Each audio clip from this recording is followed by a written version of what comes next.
Hello, I'm Toycat, and there is a brand new update that has just started previews for Minecraft Bedrock, and yes, it is called that. This makes huge changes to the way the game looks by default now, but also starts making some changes to how it plays. If you want to learn about the brand new potion effect, the new leash changes, and the visual upgrade, which I'll just show you right here, is very, very exciting, then today I'm going to be sharing all of that with you because this is a snapshot and preview video. I hope you all enjoy it. Consider subscribing if you want to see more of these honest breakdowns of what is inside each preview, but let's get straight into business. 1.2190 has started its snapshot/preview cycle. So this is the next update for Minecraft Bedrock, and most likely it is going to be the summer drop, which means that yes, they are going for 1.2190 as the name. We'll come back into that later, but they've made lots of minor changes specific to Bedrock, but also brought a change over from Java, which is the leashes. We always knew this was going to come, but leashes and leads have changed the way they work on Bedrock, and boy, let me tell you, they are strange. I think I don't need to be the one to tell you that they are bug-filled. I mean,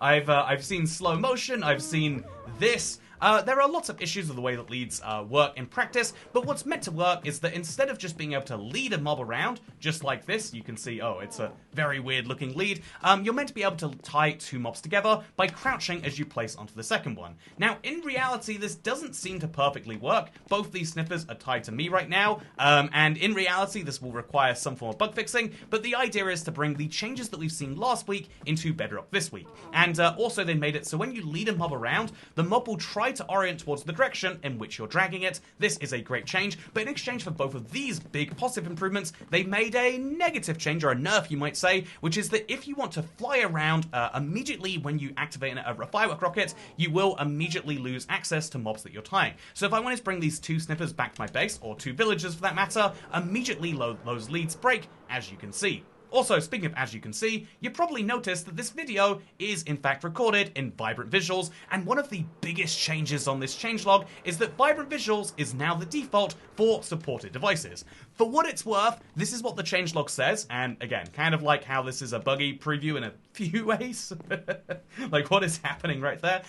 It is also worth mentioning that this isn't my experience. I did not have Vibrant Visuals turned on by default on my Xbox One. I could turn it on. This is the last gen version, by the way. I could turn it on, but we can also turn it. It wasn't turned on by default, for what it's worth. But yeah, just keep in mind, maybe your experience may vary. And yeah, there are maybe lots of changes to Vibrant Visuals, and I will be playing around with those changes tomorrow once the update comes out for PC. Because let's be honest, I think Vibrant Visuals being default is a huge change, but one that isn't suitable for all devices. Maybe if you're playing on a high-end PC where 96 chunks of render distance still isn't taxing you, maybe then we should... Also, did my Ghast pick up a villager by himself?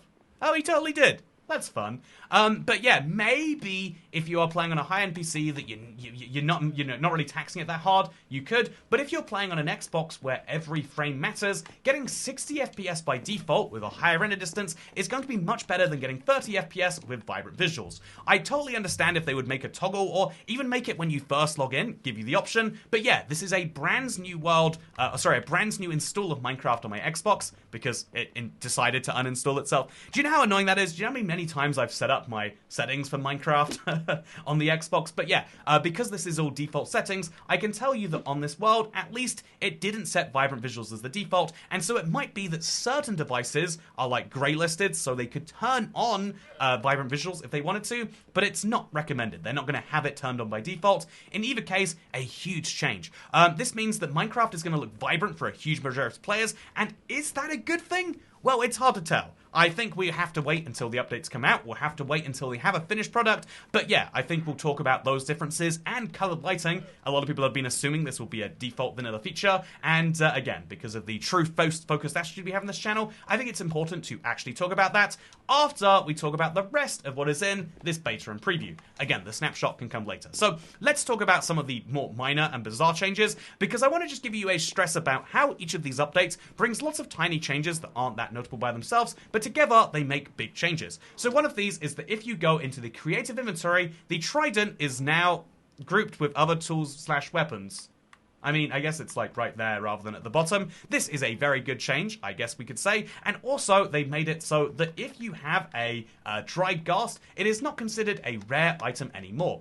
This is because the ghast here, from which it is made, is not a rare item, and so it's now considered common and has white text on it. Speaking of having white text on it, let's talk about the fact that if we were to say light text, actually no, let's talk about the text.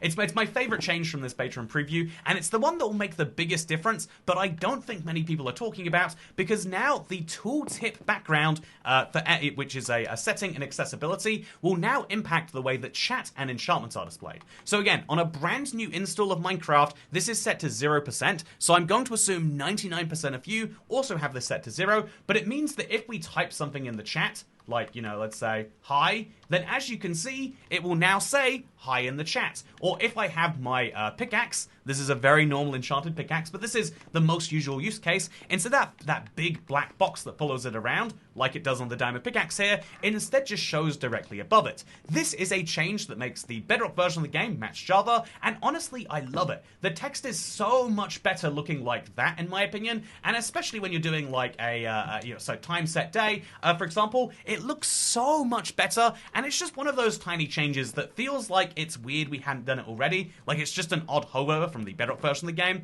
but still a great one to see regardless. Speaking of things that are great to see regardless, there are so many little changes, but I do just want to show you a couple of other fun ones. You can't light the warped roots or crimson roots on fire anymore, and so in the nether, you might notice not being able to do that directly. That's a cool improvement that might otherwise bother literally 0.1% of players, but it's great to see these sort of things being changed, and it's also great to see that if you are to create a brand new super flat world, that is a setting coming in the next update, 1.21.80, should be a couple of weeks away now, by the way, but if you... Wait, this is weird.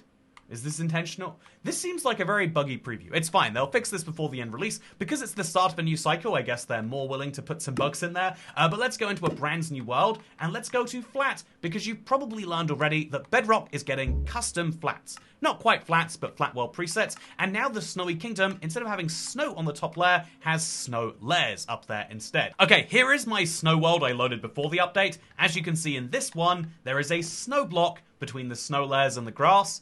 I don't think it's a huge concern either way, but it's cool that they're working on these minor pieces of parity. But yeah, the biggest changes in this update perhaps are the vibrant visuals being on by default, confirming that it likely is coming sooner rather than later. If they're that happy with it, they're happy to turn it on now. And the second is the fact that they're going for 12190 as a name, perhaps indicating this isn't a giant update. I think that this is something very notable. I was fairly certain they would go with 1.22, and although it's not impossible, the end update is called 122, and that 190 is skipped in the end version names, I would still like for this to be true, but I'm going to be honest, that is my hopium. I think that they should have called this update 1.22. It's been a year since 1.21, but yeah, apparently they have gone for 12190, which means that now we'll have 121.100, 121.110, etc.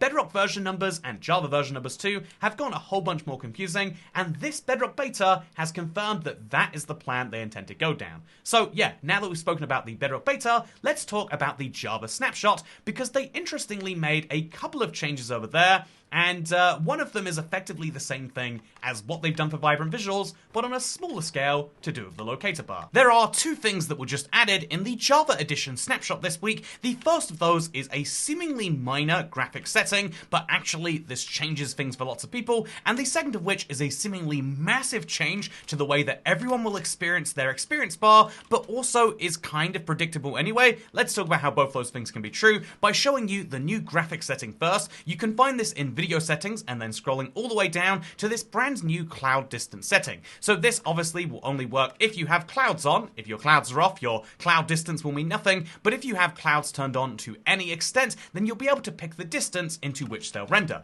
If you set this to say 29 chunks, then after 29 chunks, those clouds will start to fade out, meaning you won't see them from quite as far away. And obviously that's less relevant when your render distance is so low, but it does mean that if I set my cloud render distance down to literally 11 chunks, then I can barely see the clouds that are above me, and this is a hugely notable change. But to show you why, let's actually go a little bit higher up than the clouds, and the way we're going to do that is by killing ourselves. Pro tip, this is the easiest way to set up a base. Rather than being worried about your life and treating it as sacred, just set up a bed that's really high in the sky, and then you can teleport upwards using silver. side. Anyway, with that said, here you can see that clouds exist around me for 11 chunks, and that means that you can barely see any, which might be a great alternative for people who don't like the idea of clouds interfering with their bases, because if you set the render distances to be like this, then as long as you're a decent distance away, the clouds won't ruin your view of the builds, and like you can see right here, I can turn up my render distance, and I'm still going to be able to see the world just fine,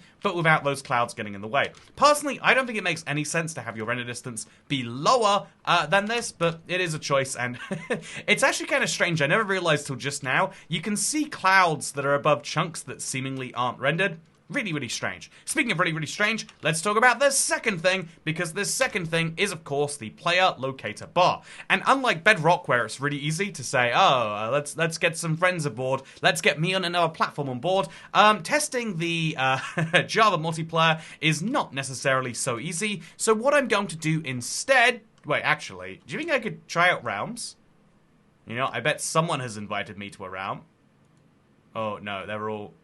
Oh. Anyway, it just means that the way I'm going to show you this player locator bar is by showing you the ways that it changes, and we're going to use a tiny bit of editing magic to help you understand what it is. So first things first, the player locator bar is no longer an experiment. This is huge. It was previously experimental for both Bedrock and Java, and now they've moved it out of experimental, confirming it will be part of the summer drop unless something drastic changes. And now what they've also done is they've decided to lock in 3 big changes to it. The first of these changes is towards the player. When you crouch, you will no longer be visible. The second of these is based on what you're wearing. If you wear a Steve head, or a player head as I guess it's called, oh god, this is cursed. If you wear a player head, or indeed if you wear a zombie head, or a creeper head, or a piglin head, or even an ender dragon head, no matter which of these you are wearing, this will prevent you from showing up on other people's locator bars, and this is a huge way to make sure that if you don't want to be seen, you don't have to be, but also there is one other system which is fun. The Splash Potion of Invisibility has this fun little message that says it has minus 100% waypoint transmit range.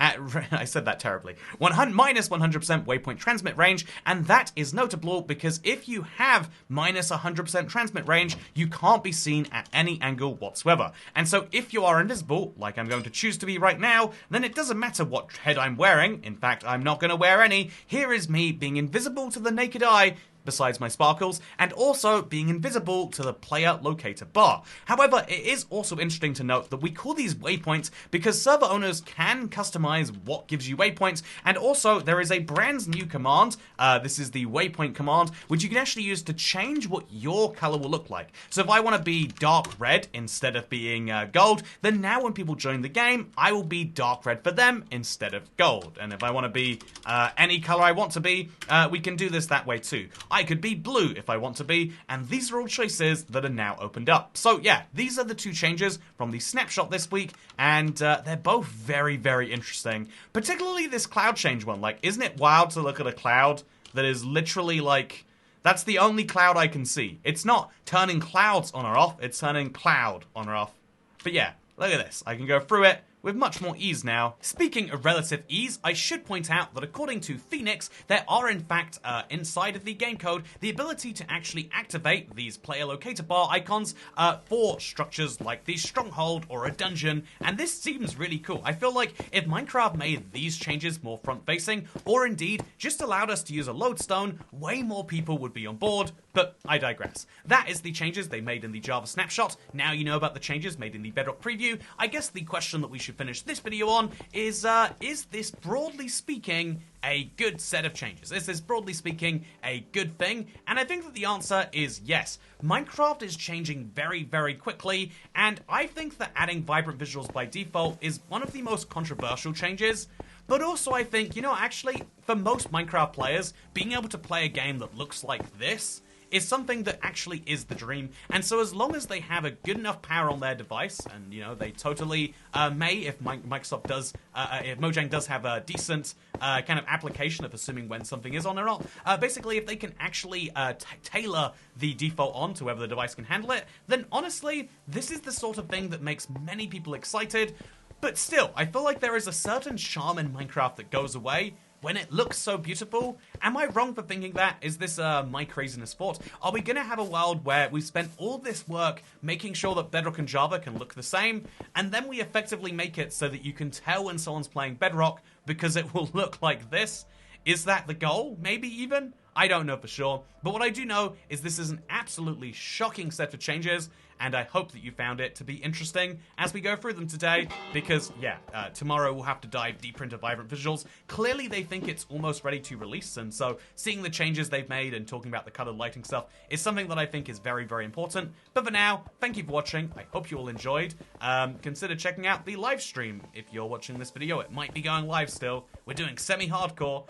And for now, I hope you enjoyed, because I'll see you in the next one. Goodbye. Man, this seed is beautiful. If only there was, like, a Seed Sunday I could go to find out seeds specifically for Vibrant Visuals. That'd be cool, huh?